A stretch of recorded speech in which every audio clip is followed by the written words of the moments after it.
The only time I wasn't working with Olson and Johnson, there were two different times. During football season, because I played football, and when I was drafted into the Army. And even then, Olson and Johnson, I'll never forget, they were scheduled to open in New Orleans at the Montleone Hotel. And they contacted my general of First Army, because I was stationed at Fort Dix, and they said they needed me. Well, in those days, you would get Christmas and New Year's, you wouldn't get them both. They got them both because that general was at Fort Dix as an aide, an officer's aide, during the Second World War when Olson and Johnson built the first stage there for the troops.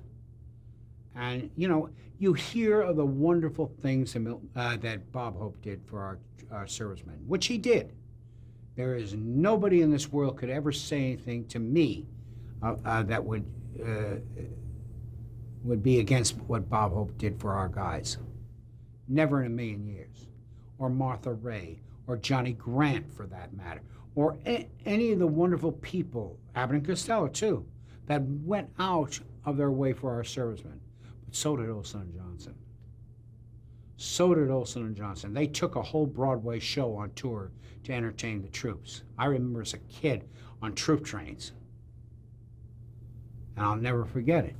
So going back to the story, Olson and Johnson contacted my commanding general, said they needed me.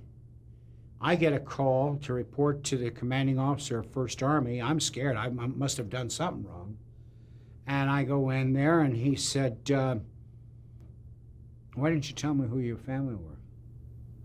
And I said, well, sir, I didn't think it had to do with Army rules and regulations and job assignments and all that. He said, to me it does.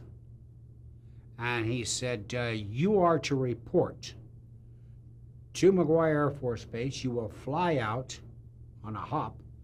You will go to New Orleans. You will put on their show for them, and you will come back. But you will come back with an autographed picture of every single person in the show. So I was gone Christmas through New Year's in New Orleans. Hey, a young Army guy in New Orleans, come on. And I came back, and I had all the autographed pictures, including one of myself, because I wasn't going to take any chances. And the commanding officer didn't even put that leave time down. I had no leave time against me because of Olson and Johnson.